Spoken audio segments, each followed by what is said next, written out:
দক্ষিণ দিনাজপুরে সম্পন্ন হলো আইএফএ পরিচালিত জেলা ক্রীড়া সংস্থার ব্যবস্থাপনায় আয়োজিত সুপ্রিম কাপ অনূর্ধ্ব 14 আন্তঃরাজ্য স্কুল ফুটবল চ্যাম্পিয়নশিপ টুর্নামেন্টের ফাইনালে দুরন্ত পারফরমেন্সে 3-1 গোলে পতিরাম উচ্চ বিদ্যালয়কে পরাজিত করে চ্যাম্পিয়ন হলো রাজীবপুর সেন্ট জোসেফ উচ্চ বিদ্যালয়। 13 জুলাই শুরু হওয়া এই প্রতিযোগিতায় জেলার মোট 8টি বিদ্যালয় অংশ নিয়েছিল। ফাইনাল ম্যাচে রাজীবপুরের ফুটবলারদের দাপট ছিল চোখে পড়ার মতো। খেলার শুরু থেকেই তারা বল দখল, পাসিং এবং আক্রমণে আধিপত্য বজায় রাখে।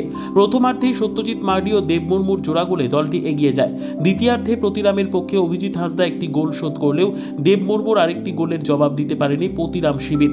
দলের জয়ে গুরুত্বপূর্ণ ভূমিকা রেখে ম্যাচের সেরা খেলোয়াড় নির্বাচিত হন রাজীবপুরের দেব মুর্মু। তিনি এই টুর্নামেন্টের সর্বোচ্চ গোলদাতাও। অপরদিকে গোটা টুর্নামেন্ট জুড়ে ধারাবাহিক ভালো খেলার জন্য প্লেয়ার অব দ্য টুর্নামেন্ট হয়েছেন সত্যজিৎ মার্ডি। প্রতিরামের গোলকিপার অর্ণব ঘোষ সেরা গোলকিপার হিসেবে সম্মানিত হন। টুর্নামেন্ট শেষে পুরস্কার বিতরণী অনুষ্ঠানে উপস্থিত ছিলেন ডিএসপি হেডকোয়ার্টার বিক্রম প্রসাদ, জেলা ক্রীড়া সংস্থার সম্পাদক সুজয় ঘোষ, ফুটবল সম্পাদক কৃষ্ণ দত্ত, অ্যাথলেটিক্স সম্পাদক অমিত সাহা, খোখো সম্পাদক অসীম সরকার, ক্রীড়াবিদ কান্তিরঞ্জন সাহা, আইনজীবী বিদ্যুৎ রায়, ডাক্তার পঙ্কজ ঘোষ, মানস মজুমদার, প্রাক্তন ফুটবলার মলয় ভৌমিক সহ অন্যান্য বিশিষ্ট ব্যক্তিবর্গ। চ্যাম্পিয়ন রাজীবপুর সেন্ট জোসেফ দল এবার জোন পর্যায়ের প্রতিযোগিতায় অংশ নিতে চলেছে মুর্শিদাবাদে, যেখানে 6টি জেলার চ্যাম্পিয়ন দল মুখোমুখি হবে। ইতিমধ্যেই দল প্রস্তুতির কাজে মন দিয়েছে বলে জানিয়েছেন কোচিং স্টাফ। জেলার ক্রীড়া মহলের মতে এই ধরনের টুর্নামেন্ট শুধু খুদে ফুটবলারদের প্রতিযোগিতার অভিজ্ঞতা দেয় না, বরং ভবিষ্যতে ফুটবল প্রতিভা অন্বেষণেরও গুরুত্বপূর্ণ মঞ্চ হয়ে উঠেছে।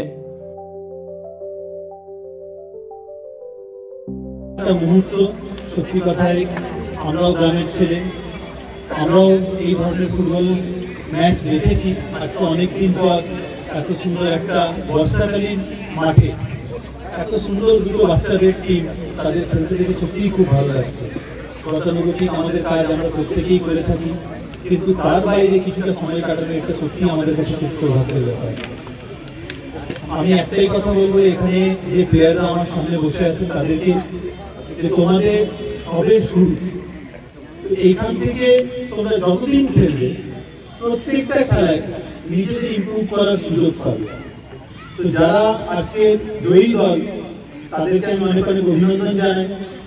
যারা রানার্স আপ হয়েছো তাদেরকেও আমি অভিনন্দন জানাই, কারণ তোমরা আজকের এই ম্যাচ থেকে অনেক কিছু শিখতে পারবে, যে কোন কোন জায়গাগুলো তোমাদের ভুলভ্রান্তি হয়েছে সেগুলোকে আগামী দিনে কারেকশন। আমার থেকে বয়স্ক মতো কেউ নেই। যাই হোক, সকলকে আমি আমার তরফ থেকে নমস্কার জানি। দু একটা কথা খেলোয়াড়দের সম্পর্কে বলি।